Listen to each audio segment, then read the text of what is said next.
Сәлеметсіңдер ме, балалар? Сәлеметсіздер, апай. Балалар, қараңдаршы, менің қолымдағы дорбада не бар деп ойлайсыңдар? Асық. Балалар, олай болса, біз бүгін қазақтың ұлттық ойыны хан талапбай ойынын ойнаймыз. Балалар, енді айтыңдаршы, асықтың қандай түрлері болады екен?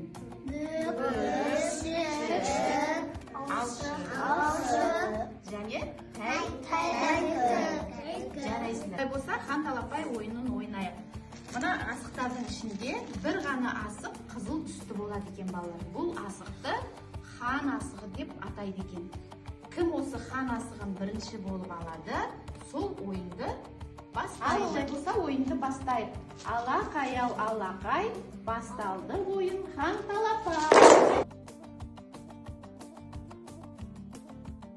Ал сонымен қызыл асық кімде?